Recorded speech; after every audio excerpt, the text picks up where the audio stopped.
Okay, good morning, everybody, and very welcome to our seminar today with the title, The Ethics of a Pandemic, Hindsight and Foresight. And this is not only an ordinary seminar, it is also the Ethics Day of 2022, organized by Smer.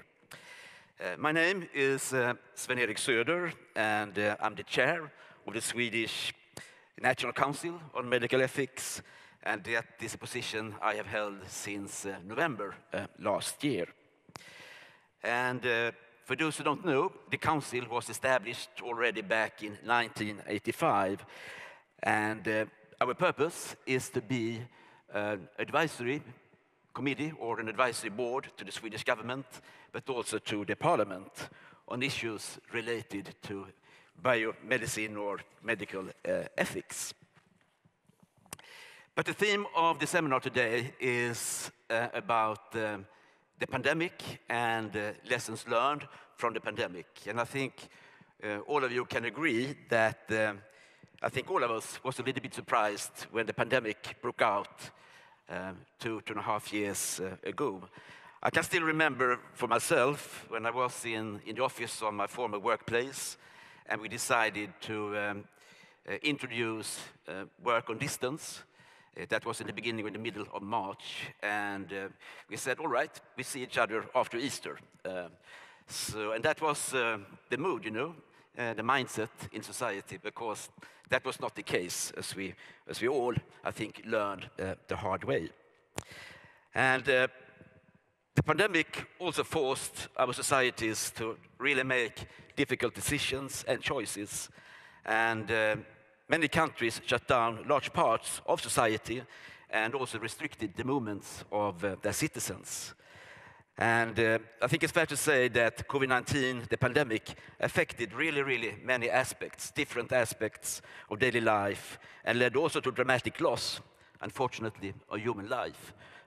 Not only in our part of the world, but also all over the world. And I think that's important to keep in mind. A pandemic is, by definition, an international phenomenon. It's a global phenomenon. And it hit the world in all the corners of the world. And especially, I would say, older residents. During the pandemic, I think it's also interesting to see that Sweden decided to take a slightly different approach to combat the virus. And unlike many other countries, we didn't impose a complete lockdown of our society. We instead took a kind of softer approach based on the voluntary measures and also based on individual responsibilities. And we didn't have hard, far-reaching recommendations or mandates. And just to give you one example, our schools for children up to 16 years old remained open during the pandemic. And I think the thinking behind the Swedish approach was to try to find a balance on one side on the spread of the virus, and on the other side also to make sure that we took care of society and public health in general. I think it's also interesting to observe or to notice that the combat of the virus in Sweden was not really politicized. So by and large, I think we reached political consensus. Political consensus prevailed. And the government also leaned heavily on the experts and its own expert authority. And we will learn more about that during the day. And this might be a little bit peculiar for people coming from other countries. But to understand the Swedish approach, I think it helps to be aware of some fundamental characteristics of Sweden and the Swedish society. We have a tradition of mutual trust between public authorities and our citizens in our country. And to a large extent, I think people trust and follow authorities' recommendations. And overall, the general public in Sweden has been practicing physical distancing and has followed the recommendations. And that has taken place without the formal lockdown, as I said earlier. Of course, it will take a long time. I think it will take years to really assess what really happened. And I think it's also important to keep in mind that we are still suffering from COVID-19. But I think at the same time, we can also learn already some interesting lessons from the pandemic. And just to give you a few observations. Firstly, the pandemic has put the Swedish healthcare system under severe strain. That's clear. But it's also really interesting to see that the system delivered in a very impressive way. And initially, Swedish hospitals and other facilities reported also a shortage of personal protective equipment, so-called PPE. And I think you can agree with me that we have learned many new abbreviations and many new words during the pandemic. I didn't know what the PPE was before the pandemic, I have to admit. And further on, hospitals quickly managed to increase intensive care capacity despite initial fears. But the maximum capacity was never exceeded in Sweden. But as I said also earlier, the major failure has been insufficiently protection of people in elderly care facilities. And I think it also goes without saying that the pandemic has shown which areas of our society are vulnerable, as well, of course, where we have our strengths. And finally, I think it's also important to keep in mind that shortcomings is not only an issue of resources. I do also believe that organization, mandates, and cooperation between different actors and levels are really key. And furthermore, the overall excess mortality in Sweden in 2020 and 2021 was plus 0.79%, which was lower than in many other European countries. During the seminar today, we are going to try to learn some lessons from the pandemic. And the government, the Swedish government, they have also appointed different and several investigations into the pandemic. And in late 2020, the government established a national COVID-19 commission and with the purpose to examine how Sweden handled the pandemic. And they have published several reports. And one report was published in 2020 and another one in 2021. And the final report was published in February this year. And the Commission found, for example, that earlier and more extensive pandemic action should have been taken, particularly during the first wave of the pandemic. But they also concluded that the voluntary measures that were adopted were appropriate and protected many Swedes' personal freedom during the pandemic. And there have also been several other government inquiries and assignments to different authorities established to follow up and help Sweden to be better prepared for future crises. And one such inquiry is the government inquiry on constitutional preparedness for future pandemics. And that inquiry is led by Mr. Lars Hedengren, who is present here today, and we will hear more from him later today in one of the panel discussions. As I said at the beginning, today we are looking both back and we're also looking forward with focus on ethical choices and dilemmas, and the questions that we as National Ethics Council have worked with and focused on for the past 3 years. I hope and I think you can agree with me that we have a very interesting program ahead of us with several eminent speakers from various countries, not only from Europe, but also from Canada. And as I said earlier, it is obvious that a pandemic is an international phenomenon, and it's also so really important to keep and to have an international perspective when we're discussing lessons learned from the pandemic. The seminar will focus on issues concerning ethics, of course, it goes without saying, but also knowledge and decision-making during the pandemic. And we will discuss questions such as what role can ethical frameworks and ethical analysis play in decision-making during a pandemic?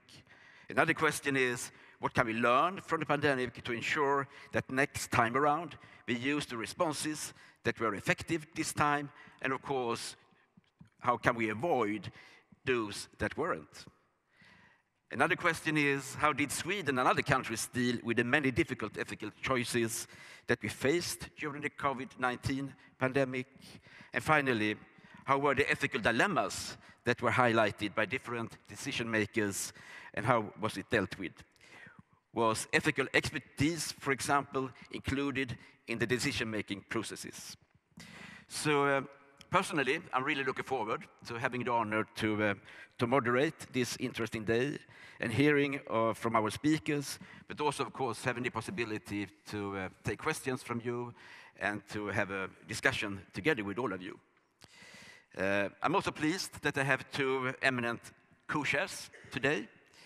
The first afternoon session will be moderated by Professor Nils-Erik Salin. Nils-Erik is also a member of the Swedish National Council on Medical Ethics. And the session after that will be moderated by Sofia Nilsson, who is also a member of the Council and a former member of the Swedish Parliament and the Standing Committee on Social Affairs. And before lunch, we will also present this year's Ethics Prize winner. I think you are all eager to know who will be the winner, but that will be a secret for another couple of hours, then you will know. On a more organizational note, I would like to inform you that the seminar will be filmed, and the film will be published on our website after the seminar, and we will also take photographs during the seminar. So once again, very welcome to all of you, and now it's my pleasure to give the word to Lotta Eriksson. Lotta is, I think, familiar to many of you. She is the Secretary General of the Council, and she will give us a brief presentation about our previous but also current work on the COVID-19 pandemic.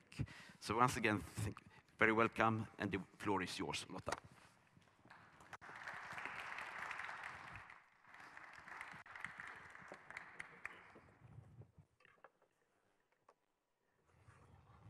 Oh, thank you, Sven-Eric. Oh, it's my honor to give you this presentation about the Council's work concerning the COVID-19 pandemic. The latest 2.5 years, our focus has naturally been on the pandemic. The Council has closely monitored the situation and, for example, contributed with policy recommendations. I will now give a brief overview of this work.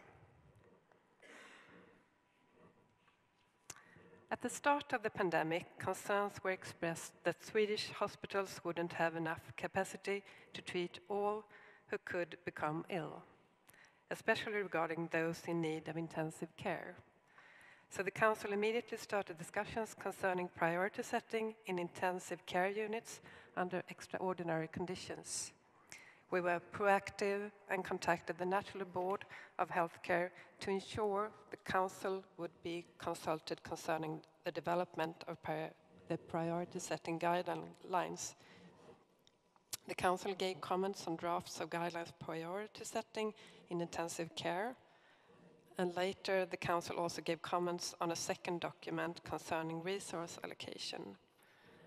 The Council concluded in its comment that the current ethical platform for priority setting in Swedish legislation was applicable. The Swedish ethics platform concerning priorities in healthcare is founded on the principles of human dignity, needs and solidarity, and cost effectiveness. It follows from the principle of human dignity that all patients be treated with respect and on equal terms. The need, the severity of the conditions, and their prognosis and predicted effectiveness of the treatment should be guiding criteria. The Council also emphasized the importance of the health services being transparent out exactly on what basis priorities are made, and that it's essential about circumstances under which different guidelines for extraordinary situations apply, and when they should no longer apply, and how the information should be communicated to be the responsible to the responsible decision makers, and the importance that healthcare professionals ensure that the guidelines are applied at the right time and not until demand has outstripped the resources. At the end of March in 2020, a working group started to work on the report Ethical Choices in a Pandemic, which was published already in May. The aim of the report was to provide an overview of the core values, problems, and challenges raised by the pandemic, to continue to a deeper understanding of the ethical dimensions of the COVID-19 crisis. Okay.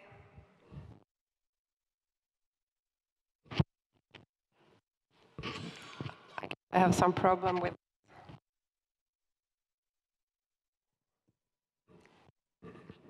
the report contains. Hello? Does it work?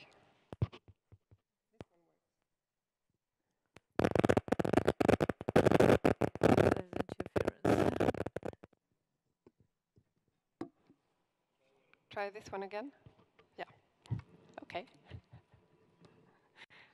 The report also contains general recommendations and proposals. However, it makes no claims to be comprehensive, instead presenting a selection of pressing issues and possible considerations. In the report, the Council recommends that the Government and Parliament develop a more robust contingency plan, including an ethical framework for decision-making in the face of future pandemics. The Council outlines the values and principles that can form the foundations for such a framework. The foundation may need to be revisited moving forward based on experience from the ongoing pandemic. The framework was based on and inspired by other frameworks and pandemic plans presented by WHO and others like the University of Toronto Joint Centre for Bioethics Pandemic Influenza by Ross Upshur and his colleagues. Ross, we will hear him soon. And the report deals with several topics besides guiding values and principles for decision-making, like global ethics and international solidarity, public health strategies, tracing apps, and immunization certificates. Ethical challenges in healthcare, where we focus on priority setting, and ethical aspects concerning quality in the end of life. Experimental treatment, research ethics, and the importance of communication. The Council also published an opinion article in the main Swedish newspaper Dagens Nyheter in May with the headline, "Sweden lacks a national ethical framework for decision-making during a pandemic." Following the publication of the report, the Council has engaged in dialogue with experts and stakeholders, both nationally and internationally, with the aim to obtain additional information concerning ethical problems, address the importance of including ethical analysis in decision-making, and further develop the basis for a national ethical framework for pandemic decision-making. The Council arranged several webinars and conferences to raise awareness concerning ethical questions and to be a national platform for discussion on current issues between stakeholders, politicians, experts, and the public. In these seminars that you can see here on the slide, the Council addressed several questions that we did not have time to include in the report in May 2020. I don't have time to tell you today about all these interesting seminars, but they can all be found on our website. Some of them are also in English. The pandemic has shown the strength of society as well as identified vulnerable groups in our society, for example, people with disabilities. During the pandemic, we started a project jointly with the Swedish Disability Rights Federation And this federation and its member organizations have conducted several surveys and collected information about how the pandemic affected their groups. The goal of this joint project was to contribute with insights from people with different disabilities in Sweden on how the pandemic and measures from the authorities affected them, and to work for a better and more inclusive pandemic preparedness plan. The project ended up with 3 webinars, and the ones were followed by an opinion article on actions and values for an inclusive pandemic preparedness plan.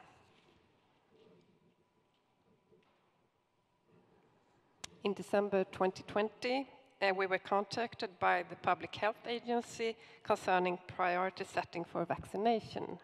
So between December 2020 and January 2022, we have been in dialogue with the agency and provided advice concerning vaccination against COVID-19. It has been a most productive collaboration. And the Council has also been in the debate concerning vaccination certificates with an opinion article in one of the major newspapers concerning ethical concerns about vaccination certificates, pros and cons. And in September 1921, the Council published a statement regarding COVID-19 vaccination of healthcare staff. Healthcare employees have a moral obligation to get vaccinated against COVID-19. Surprisingly, this was the initiative that gained most attention of all our activities.